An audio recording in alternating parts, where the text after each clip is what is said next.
Hi guys, today's news reviews will be shorter than usual. I will focus exclusively on last week's NATO summit in Washington, D.C. South Korean President Yoon Suk-yeol and Japanese Prime Minister Fumio Kishida attended the NATO summit from June 9th to 11 as Indo-Pacific Partner Countries, IP4. This marks their third consecutive year of participation. NATO, established in 1949 with the Washington Treaty, is a security alliance of 30 countries from North America and Europe, aimed at safeguarding the freedom and security of its members through political and military means. Let's dive into the key takeaways from their respective meetings, starting with South Korea. South Korea's participation in the NATO summit solidified its security ties with the international community, amid growing military cooperation between North Korea and Russia. President Yoon emphasized that North Korea's proximity to Russia poses a threat not only to Asia, but also to Europe, calling for global solidarity to maintain the status quo. In the Washington Summit Declaration, NATO members strongly condemned North Korea's export of artillery shells and ballistic missiles. They also expressed a new commitment to strengthen cooperation with Indo-Pacific partners, including South Korea. South Korea and the US adopted the guidelines for nuclear deterrence and nuclear operations on the Korean Peninsula, upgrading their alliance to a nuclear-based alliance. These guidelines integrate US nuclear forces with South Korea's conventional forces to counter North Korea's nuclear threat.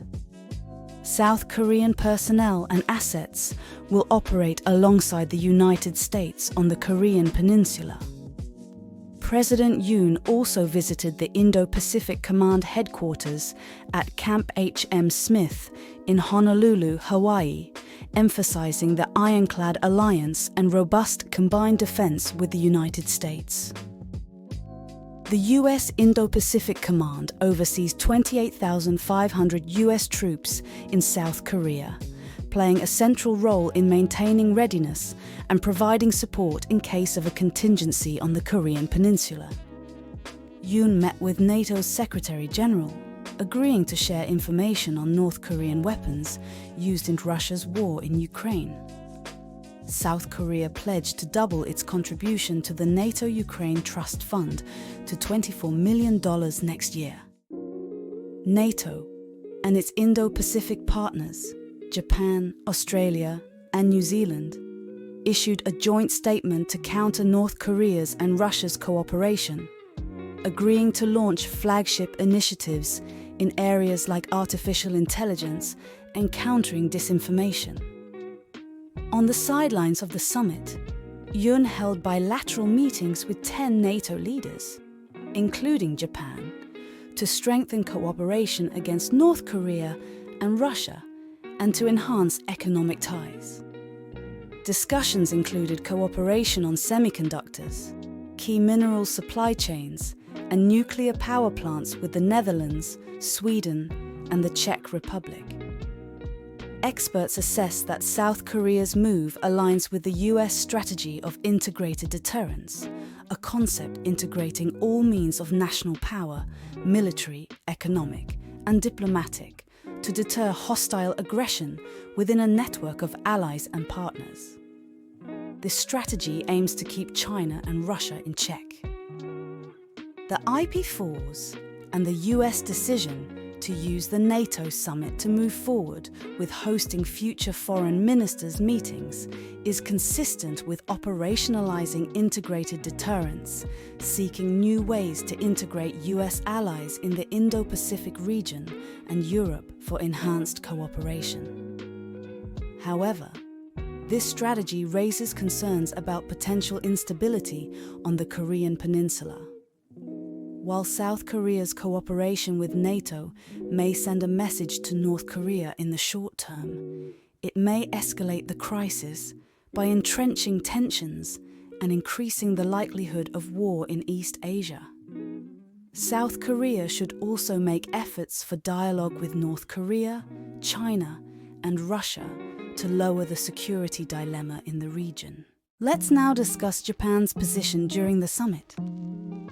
Japan made significant pledges to support Ukraine and emphasized the interconnected security of the Euro-Atlantic and Indo-Pacific regions.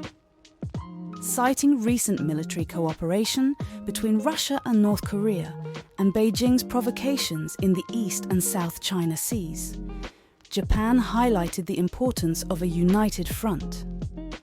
Prime Minister Kishida reiterated Japan's commitment to Ukraine, underscoring extensive support provided so far. Japan has imposed sanctions, frozen Russian central bank assets, and offered $12 billion in humanitarian aid and other assistance. Japan recently signed a 10-year security agreement with Ukraine. In a meeting with NATO's Secretary General, Kishida unveiled plans for enhanced security cooperation, including sending an expert to a NATO research facility to strengthen strategies against disinformation. Japan and NATO will conduct a joint drill in Euro-Atlantic waters by the end of the year and improve coordination on sharing confidential information, aligning with increased defense cooperation between Japan, Britain, and Germany in the Indo-Pacific region.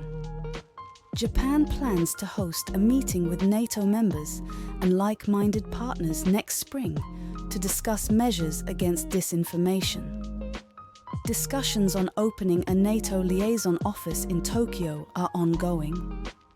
Japan maintains a strong collective defense arrangement with the United States under the US nuclear umbrella, seen as its best security option. Despite North Korea's missile tests and provocations, many Japanese prefer to avoid increasing defense capabilities, adhering to the pacifist principles of Article 9 of the Japanese Constitution. Under the previous American administration, however, President Trump questioned Japan's contributions to the alliance budget and expressed doubts about the US commitment. With the upcoming US presidential election, Japan's increasing cooperation with NATO, the UK, and Australia reflects a strategic response to these uncertainties. Stay updated on all these topics and more with our daily news roundups on Instagram. Please make sure to like, comment, and subscribe. See you soon!